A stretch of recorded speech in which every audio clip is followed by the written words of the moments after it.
Kirk DeChico, Monterey County, Santa Cruz County, representing my 5 stores. I strongly oppose SB 1400. Thank you. Thank you.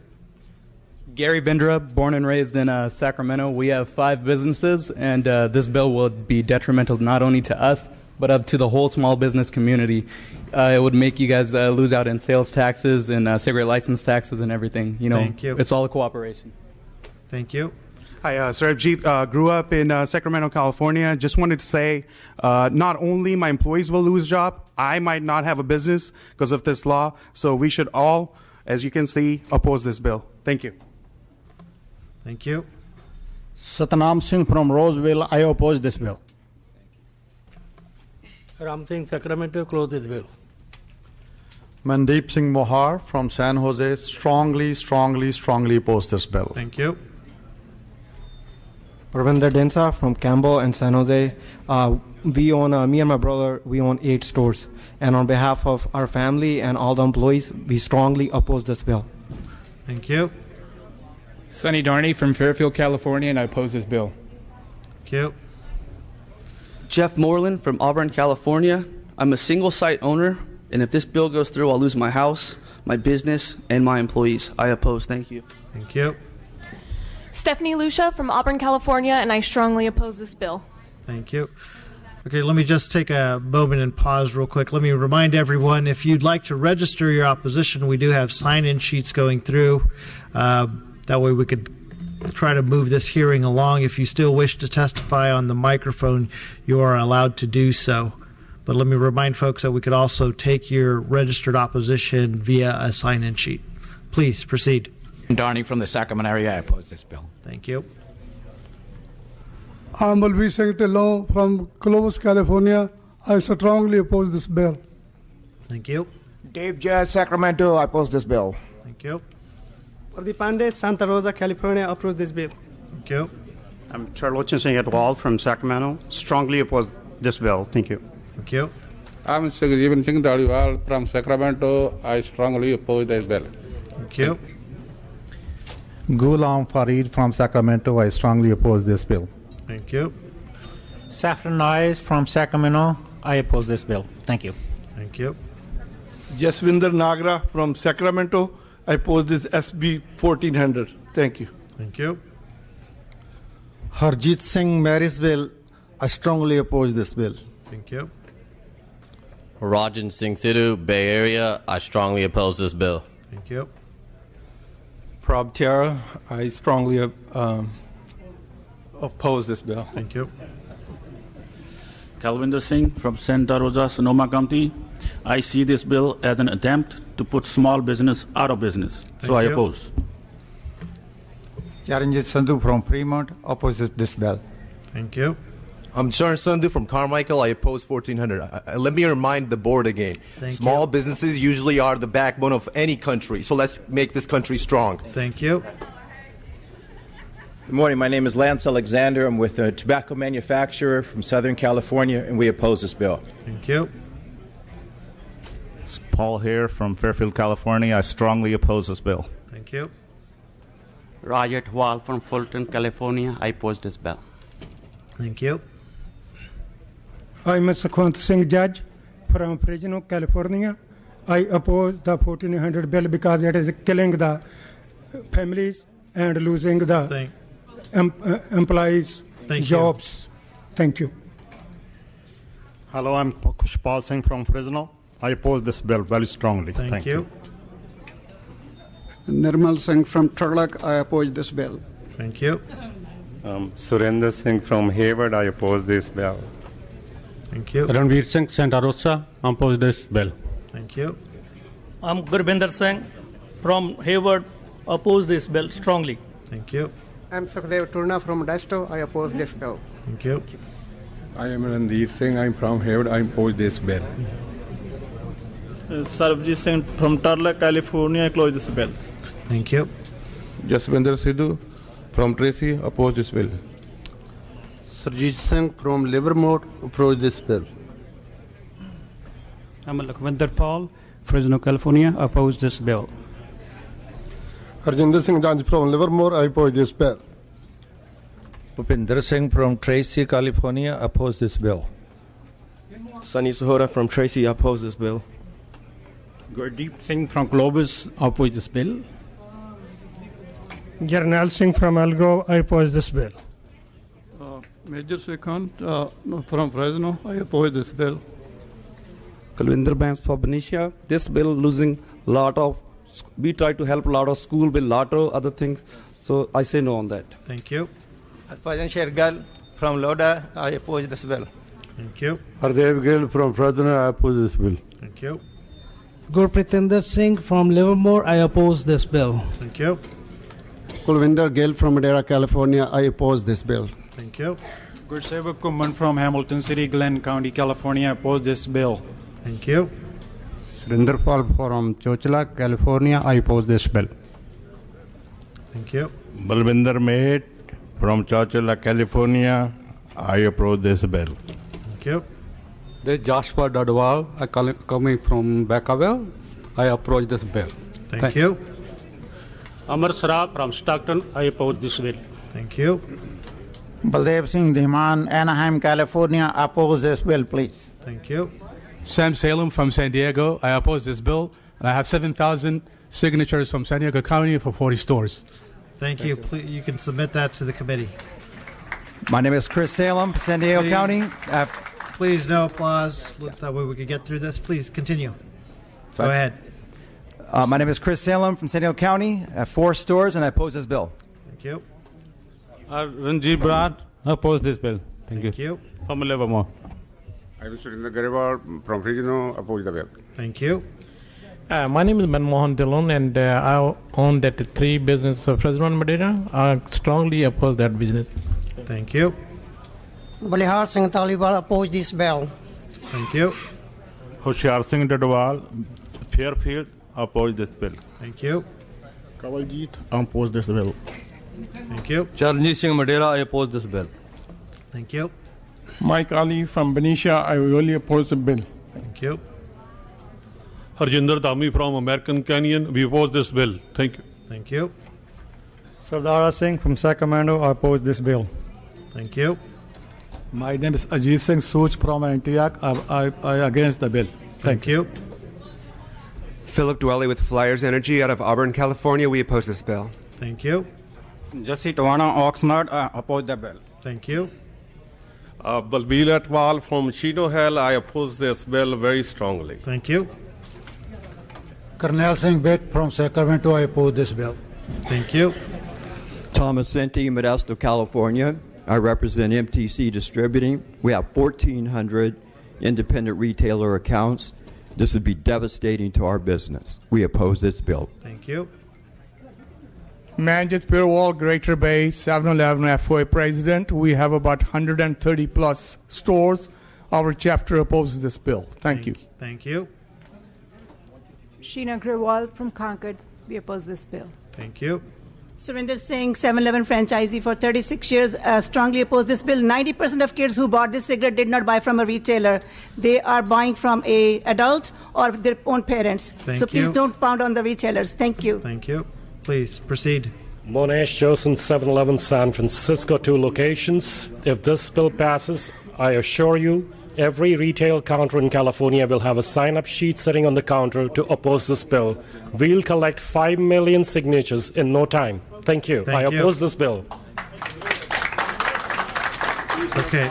No applause. If there's additional outbursts, we will have sergeants remove people from the hearing. That way we can proceed with the hearing. Please, go ahead. Nevin Gill, 7-Eleven. We oppose this bill. Thank you. Jordan Singh from Orville. I oppose this bill. Thank you. Amrinder Singh from San Mateo. I strongly oppose this bill. Thank you. I'm Karan Baljeet Kailan from Madera, California. I have 3 kids that have basically grew up in the stores with the cigarettes, and none of them smoke, none of them do drugs. It has nothing to do with our stores being next to schools or anything. Thank you for your testimony. Please proceed. No more applause. No more outbursts. Please don't be disruptive I'm to the committee. Linder from Selma, California. I oppose this bill. Thank you. I'm Jagjit Singh from Hanford, California. I strongly oppose this bill. Thank you. Ashby and Hall from Hanford, California, strongly oppose this bill. Thank you. Ken DeVorth, the National Federation of Independent Business. On behalf of all these people, we oppose this bill. Thank you. Devinder Sahota, Vacaville, California, ARCO AMPM. I oppose this bill. Thank you. Raj Mahendru from Woodland, California, Woodland Gas Plaza, strongly oppose this bill. Thank you. My name is Surpreet Jagat, and on behalf of all the families and children that you are trying to protect, you will also be trading off all the families and children of all the breadwinners and their businesses. Thank you. Thank you. I'm Rupinder Singh, Rulindak, Sacramento. I oppose this bill. Thank you. My name is Pravinder Singh. I'm from Sacramento. I really oppose this bill. Thank you. My name is Baljit Singh Bassi. I oppose this bill. Thank you. Kulbir Singh, Sacramento, oppose 1400. Thank you. Jaswinder Singh from Tulare, California. I strongly oppose this bill. Thank you. Lucky Tandy from Tulare, California. One of the very responsible retailers of tobacco. I really oppose this bill very strongly. Thank you. Thank you. Paul Graywall from San Jose. Oppose this bill. Thank you. Ashok from Clovis. I oppose this bill. Thank you. Anil Katyal from Fresno. Oppose SB 1400. Gurmeet Singh from Fresno. Oppose this bill. Thank you. Hardamman Singh Sgheda from San Jose. I oppose this bill. Indrajit from Mandera. I oppose the bill. Thank you. Varmjit Sanoje. I oppose this bill. Jaipinder Singh Lalli. I oppose this bill. Thank you.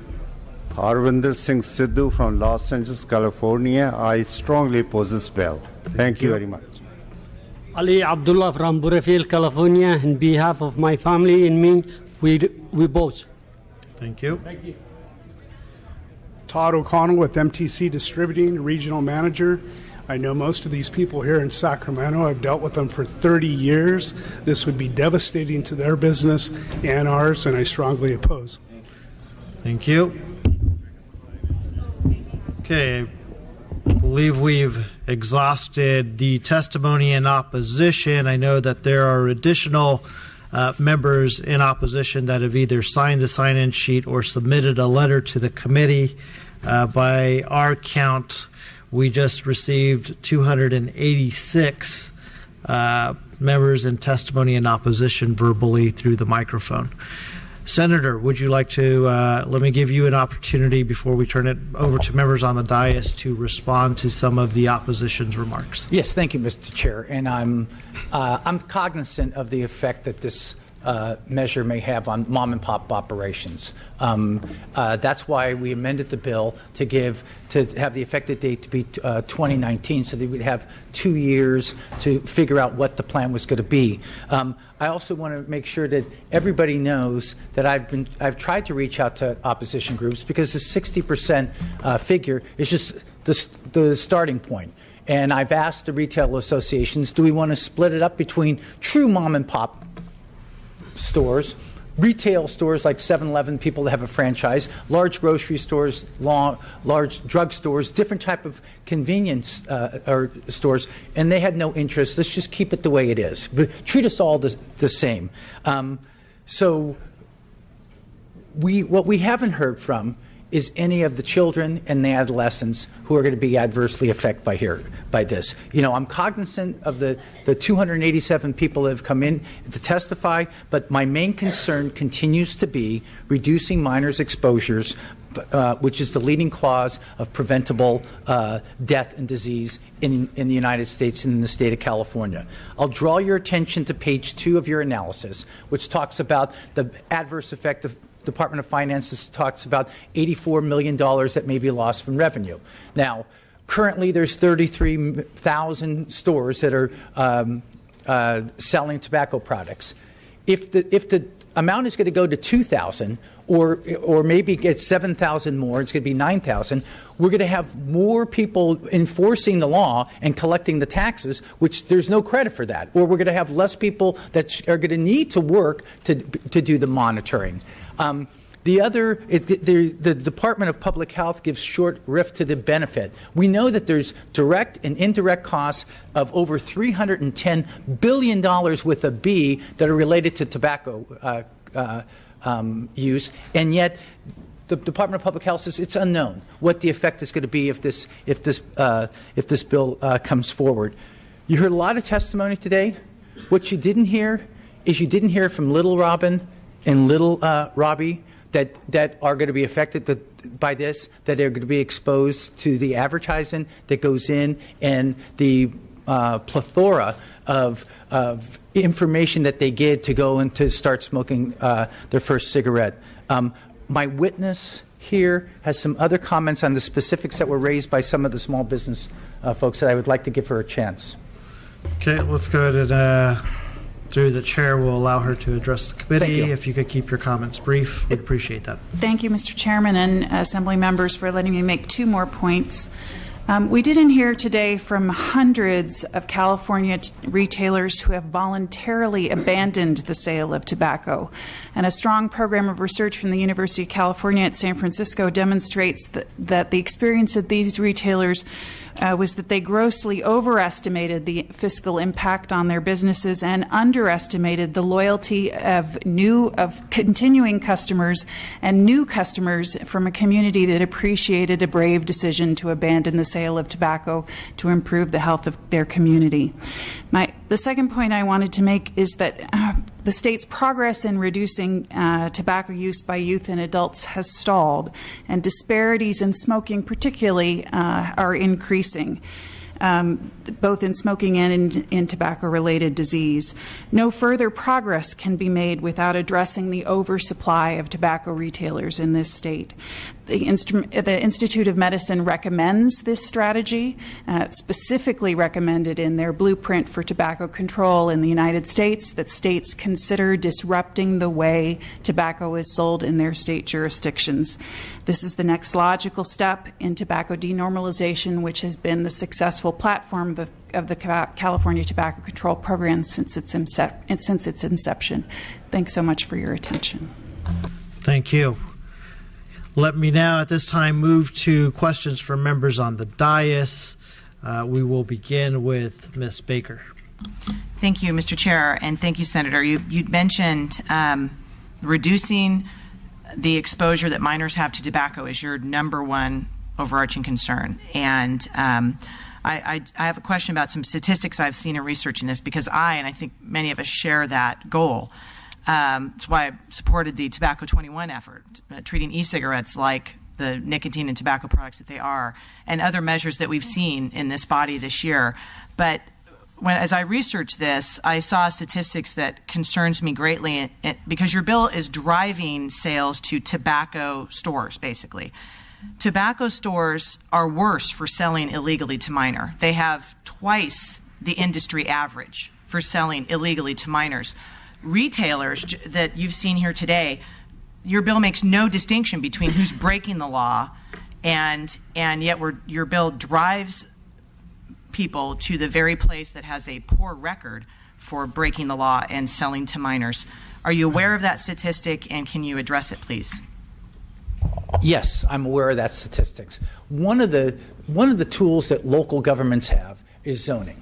Currently, right now, because we define retail establishments so broadly that they're unable, once you zone the property, you're required to allow legal uses in that property. By changing the definition to tobacco stores, local governments will be able to limit the amount of sale of retail establishments that will sell tobacco products. So it may, the estimate here is there's going to be 7,000, but there's going to be each city, whether it's San Jose, whether it's Santa Rosa, or whether it's Burbank, are going to be able, the city council is going to say, we're going to have 7 locations or 10 locations or 6 locations, and they're going to be here, here, here. So the resources that the state has, right now, we're spread over 33 establishments, and I agree that 33,000 establishments. So I agree that we haven't done a very good job with the tobacco sales per se, but we're going to be able to harness all the state's resources, all the city's resources, all the county's resources to the limited stores that are able to sell tobacco products. And you're going to get, as the report points out, if you only have 8,000 or 7,000 shops, then everybody's going to be pinpointed as far as the law enforcement are, and also the tax people and collecting those and regulating them are going to be more direct. Actually, thank you. So, if I may, Mr. Chairman, I don't think that answers the statistic, which is, again, the very stores, whether it's 6 of them or elsewhere, they have a industry average twice of the retailers for selling to minors. And what I understand is that these retailers also have register locks, that they can't even open their cash register unless they've confirmed that the person who they're selling tobacco to is legally there. And my concern is that this bill is, and the answer you just gave, and your great witnesses with whom I am usually very aligned on tobacco policy, have basically said, we just want fewer places where you can sell it. Disregard the fact that the people who are operating the retail stores are not the ones with the record of selling illegally to minors. And that's where I would suggest that we go, is enforce the laws that we've just passed and target the people who are actually violating them, rather than our retailers who have the record of not doing that. It's a two-prong, if I may, through the chair. It's a two-prong attack. Is one, it's the sheer volume of advertisement that we have in the stores where adolescents are frequent. So we have to. That is one of the desires here by this legislation, is that it's only going to be adult stores that sell tobacco products. They can have all the advertisement. I'm a First Amendment right enthusiast. Let them advertise to their heart's content, but it's not going to be in these other areas when our adolescents and young people are most impressive. Again, I acknowledge the poor record that the current tobacco shops have with selling.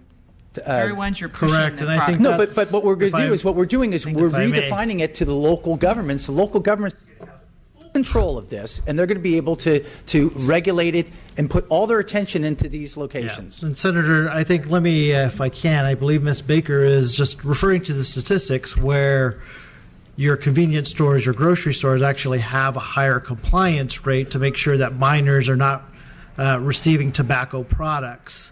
And I believe that's the California Department of Public Health report that she's referring to, that's also reflected in the analysis on page 4.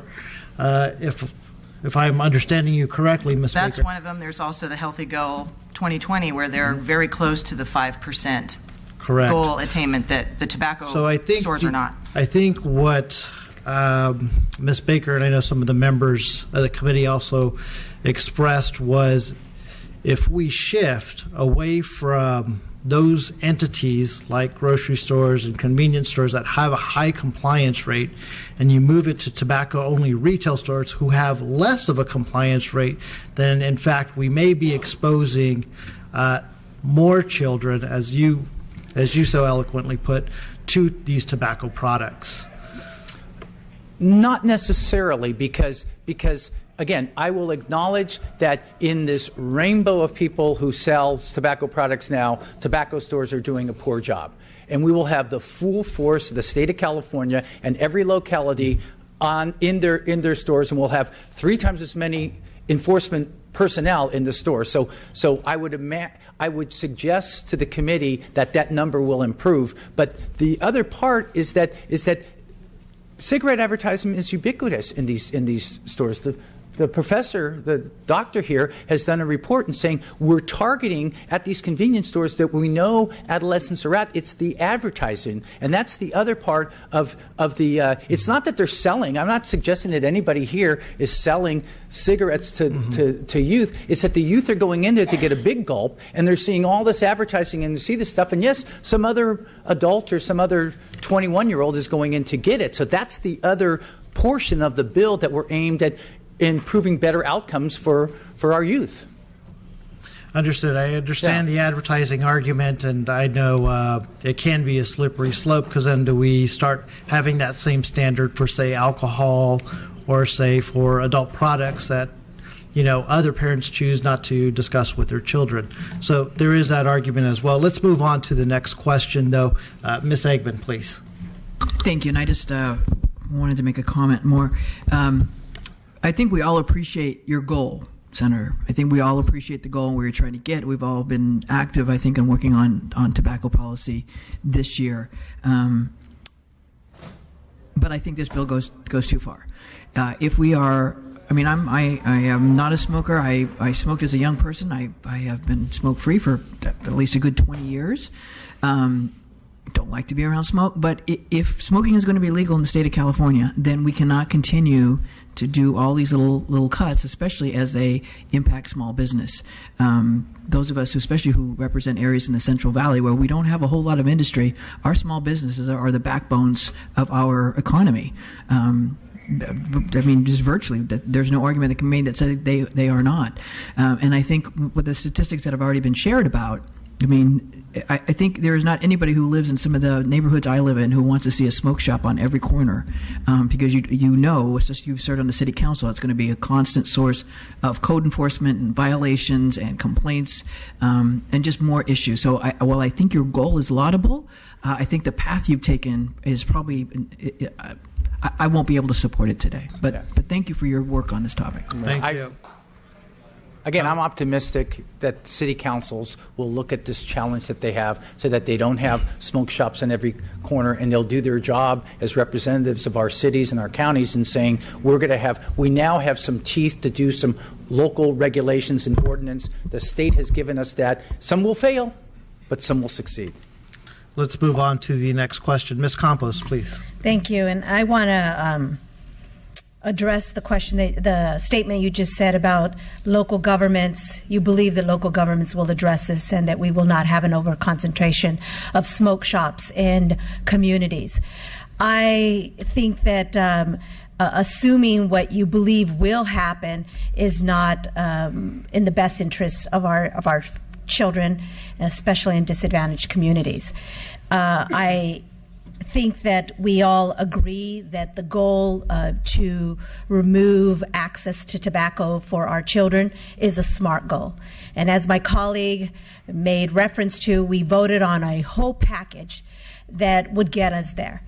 But I'd like to ask you a few questions in relationship to the infrastructure that you believe will happen and that local governments will be able to implement.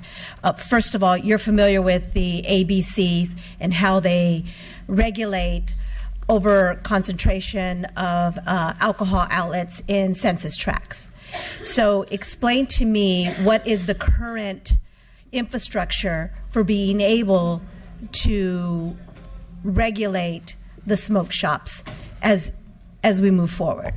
Well, right now, city councils have the right, the authority to regulate tobacco shops. You have to go into the city council. It's a legal product. I'm not saying it's not a legal product, but every city, every application that somebody has that wants to go into the city council has a right to deny it or not to deny it. That's the power that every city has right now. So because tobacco products are sold everywhere, at the 7-Eleven, at the grocery store, there's no reason for the city councils to say you can't have your smoke shop here. We're right next door to the 7-Eleven and the gasoline stations are selling cigarettes. It's all the same. But if they were limited, if the definition is changed to tobacco shops, then local councils would have all the authority to regulate what's the maximum number that we want to have and where is the concentration. I can imagine city councils saying we're going to plot on our disadvantaged areas and saying we don't want to have a bunch of cigarette shops in these areas. We want to have a balance of cigarette shops so the public can get to them. Mr. Wellesley, I'm just going to talk about the city of San Jose because you also represent a portion of the city of San Jose. Currently, right now, I drive into work and I represent a community that is disadvantaged, poor in resources, predominantly people of color. And right now, I see maybe one or two. If this bill passes, the sky's going to be the limit. And I probably will see several as I drive in to work. Currently, right now, as my colleagues have alluded to, we have a venue or establishments that are currently regulated, and the regulated facilities are working for our communities. Why would we want to move tobacco to a facility or an entity that is not highly regulated? I do not understand that. I cannot see us moving forward as a body in creating another entity that is not regulated at the high standards that we currently have regulations. And I'm just really concerned about, and I guess, the witnesses had great arguments, and I think that we all agree with that. But I just cannot see us supporting a bill that is not really addressing the issues that I've heard in this debate. If it's advertising, then let's work on advertising. I believe that the people in the audience would be more than willing to come up and sit with you and look at how we display advertisements in their facilities. But I don't believe that this bill addresses that. I believe that it just moves it to another venue that is not regulated. And my concern is that we're going to continue to see our communities that are poor in resources and disadvantaged have over-concentration of smoke shops. And I don't think that's where we want to go when we know we have establishments that are highly regulated. Would you like to address that briefly? And yes, I know we have several other questions. I'd actually like my witness to address it, because San Francisco does regulate the sale. But Mr. Wachowski, I get that. I get that they regulate it. Mm-hmm. But you're assuming that every city in the state of California is going to make this a priority. The reason why the city of San Jose made it a priority for alcohol license, when I was on the council, I had to have a huge map in my district, and I had to build a relationship with the ABC. So every time that someone applied to open up an outlet in my district, and the census was already over-concentrated, I personally had to get involved and make it a point. Unless there's political will to put all that energy on this particular issue, it's not going to happen. The staff report indicates that there's 33 establishments that now sell cigarettes. We talked about disrupting the platform of convenience that they have. The staff report says that maybe there's going to be 7,000 after it's done. There'll be some that are currently selling and not doing a good job, but there's going to be other new businesses that are going to come in. That's still 24,000 less places that are selling cigarettes. They're not advertising to sell cigarettes. But you're assuming that there's an infrastructure already, and there currently is not an infrastructure.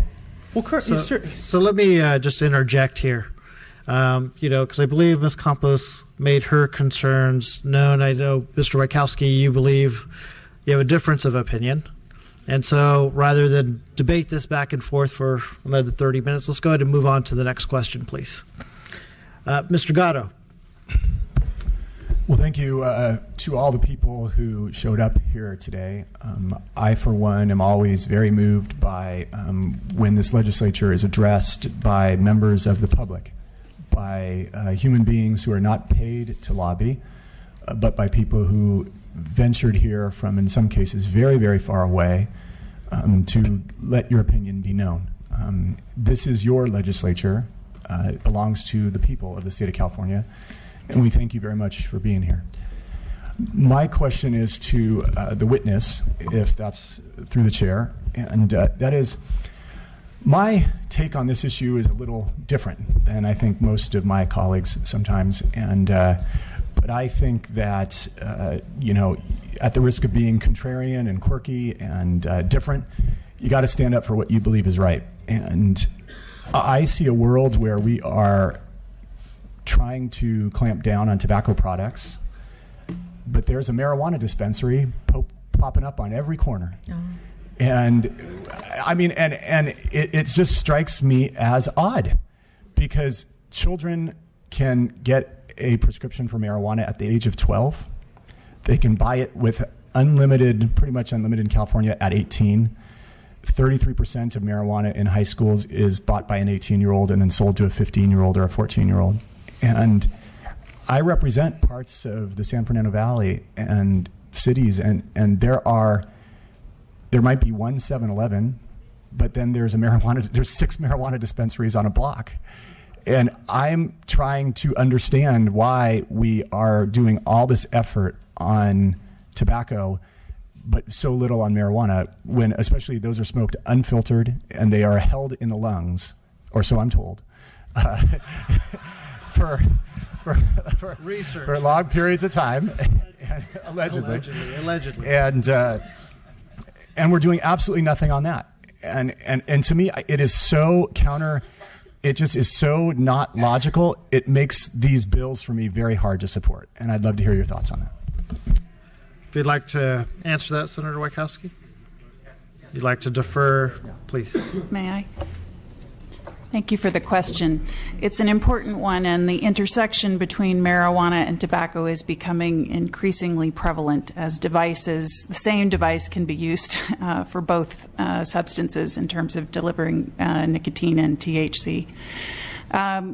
But there is no situation in which marijuana dispensaries, by and large, outnumber tobacco retailers. And there is no product more deadly for the health of Californians than tobacco. And marijuana is not marketed by an industry that uses the kinds of strategies that the tobacco industry uses.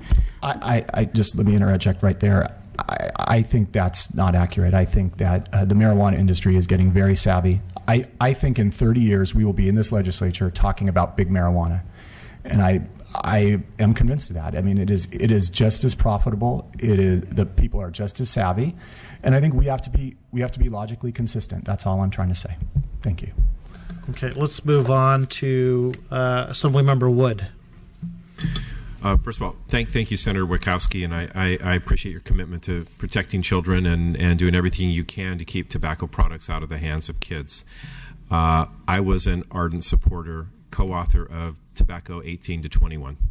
Worked on the issue locally, brought it here, had the honor of working with Senator Hernandez on this issue. You won't find too many more people more adamant about tobacco products and children. But I have concerns about this particular bill. And I am really supportive of all of the changes that you want to make to marketing. Couldn't agree with you more on that.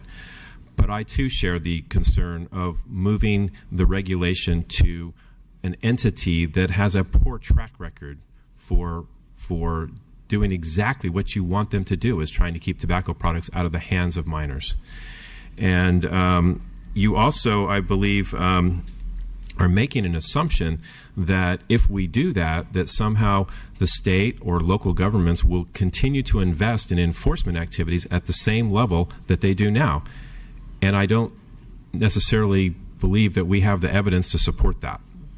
And I fundamentally am not sure that if there are fewer establishments that we will not find a way to cut back on enforcement efforts because of the manpower involved. So, we just passed 6 bills in this legislature, the most comprehensive tobacco reform in 50 years in California, and it just went into effect on June 9th, just now. So if this bill was just the restricting of advertising, I would support it. But moving into other entities at this point that have a poorer track record than the current entities that are actually selling this, I just can't support at this point. So I appreciate your efforts, but I can't support the bill. Yeah, thank you. You understand that the First Amendment doesn't allow me to restrict the advertising, so I'm sort of stuck with where you sell it. I just can't wave a wand and say that I'm not going to allow the full advertising that people have. But all right. Well, Senator, would you like to close, or would you like to use that as your close?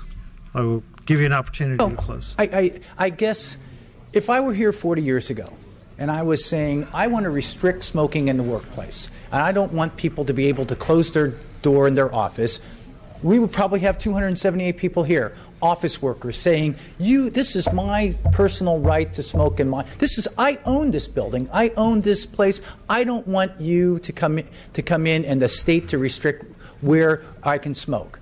And we know that now that would be ridiculous if somebody got up and said, I want to smoke right here, because we used to smoke on the dais when we were elected senators and assembly members.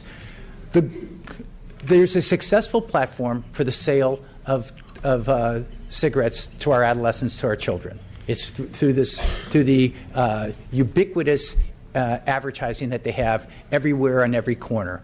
This measure is aimed to disrupt that. It's a first step. I appreciate the indulgence that everybody has given me this morning, and the supporters of this that care about the health of our children and our adolescents. And at the appropriate time, I hope that there's a motion and a second and your aye vote. Thank you, Senator. At this time, we're going to turn it back to members on the dais rather than rehash all of the arguments. I will not be able to support this legislation at this time. And we will now ask if there is a motion on SB 1400. Motion from any of the members on the dais. Hearing and seeing none, the measure fails. Thank you for your time. Thank you.